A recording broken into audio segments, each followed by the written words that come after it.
Assalamualaikum warahmatullahi wabarakatuh. Konnichiwa. Perkenalkan, nama saya Anissa Rufaujia, mahasiswa sastra Jepang semester 1 dari STB Ajia.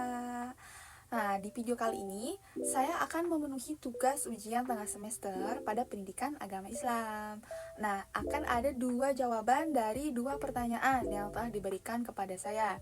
Nah, yang pertama, eh, saya akan menjelaskan tentang pengertian al-tadarruj fi al-tashri, tahlil al-takalif, dan raf'ul haraj sebagai prinsip penting dalam pelaksanaan syariat Islam. Nah, yang pertama, al-tadarruj fi al-tashri atau bertahap dalam pensyariatan. Nah, di pengertiannya adalah sebuah konsep bertahap dalam penerapan hukum atau syariat Islam.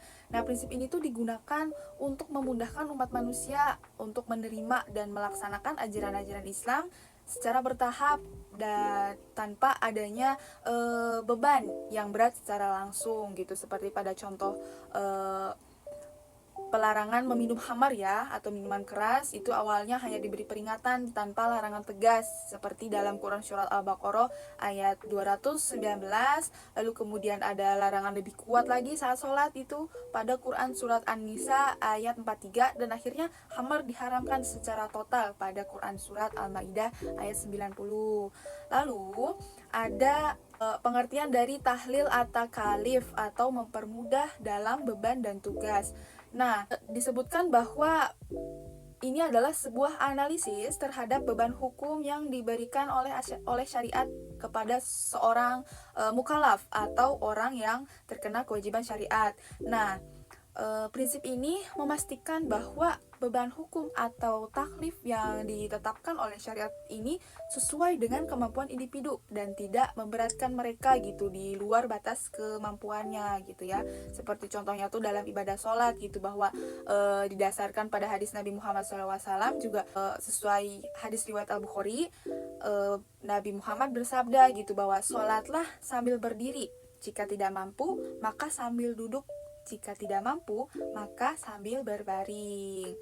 Lalu yang ketiga ada raf'ul haraj atau menghilangkan kesulitan. Nah, pengertian ini adalah sebuah prinsip yang digunakan dalam syariat Islam untuk menghilangkan kesulitan dan mencegah penderitaan yang berlebih bagi umat manusia.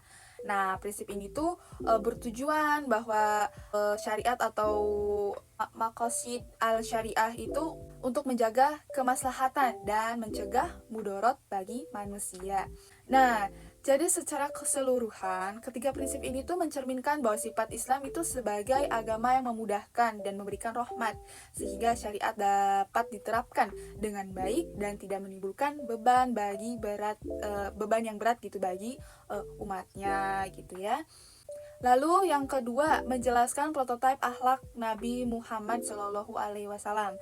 Nah, bahwa Nabi Muhammad adalah contoh tertinggi akhlak mulia dalam Islam. Nah, Allah Subhanahu wa taala memuji beliau dalam Al-Qur'an surah Al-Qalam ayat 4, yaitu yang artinya, dan sesungguhnya kamu benar-benar berbudi pekerti luhur.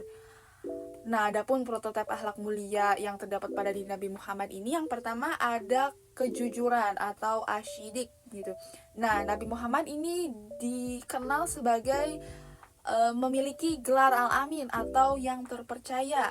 Nah, bahkan sebelum beliau menjadi rasul, beliau sudah diangkat, sudah diberi gelar al-amin ini gitu. Nah, dikatakan juga bahwa kejujuran beliau ini tidak hanya dalam perkataan, tetapi juga dalam perbuatannya gitu. Yang kedua, ada kelembutan dan kasih sayang ya.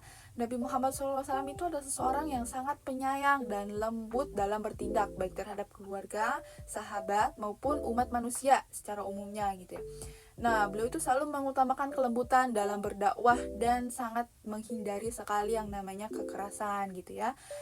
Lalu ada keadilan. Keadilan ini adalah satu prinsip utama ya yang dijalankan Nabi Muhammad gitu dalam kehidupan sehari-hari. Nah, beliau ini selalu adil dalam menegakkan hukum tanpa memandang status sosial gitu, seperti dikisahkan gitu ketika seorang wanita dari Bani Mahzum mencuri dan keluarganya ingin meminta keringanan hukuman gitu kepada Nabi. Nabi bersabda bahwa demi Allah, seandainya Fatimah putri Muhammad mencuri, niscaya aku akan memotong tangannya. Hadis riwayat Bukhari dan Muslim. Nah, hal ini tuh menunjukkan bahwa Nabi Muhammad itu tidak memandang membeda-bedakan hukum gitu berdasarkan kedudukan atau status seseorang gitu.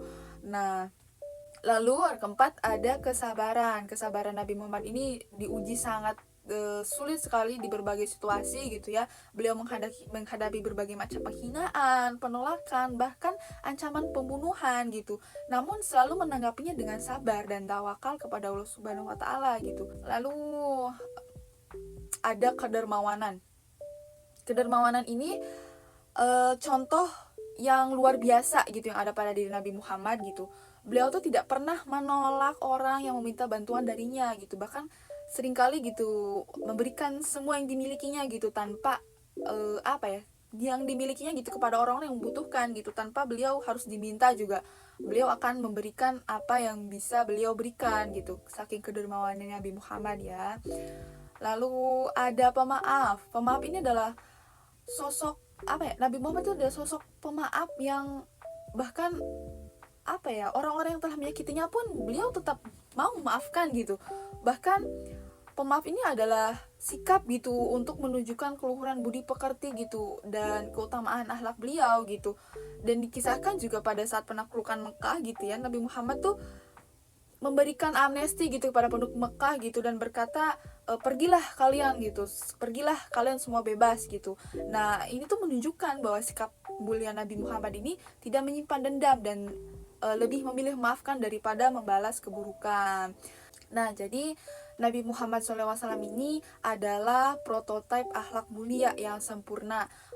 Beliau mengajarkan kepada umat manusia gitu tentang pentingnya sikap jujur, sabar, adil, dermawan, lemah lembut, dan pemaaf gitu dalam kehidupan sehari-hari. Nah, ini juga hal tersebut menjadi sebuah bagian dari usaha untuk mendekatkan diri kepada Allah Subhanahu wa taala gitu dan mencerminkan keimanan yang sejati gitu, sebagaimana juga ditegaskan dalam Quran surat Al-Ahzab 21 ayat 21. Baik, mungkin ini yang bisa saya sampaikan dari dua pertanyaan tadi. Sekian dan terima kasih. Wabillahi taufiq wal hidayah. Wassalamualaikum warahmatullahi wabarakatuh.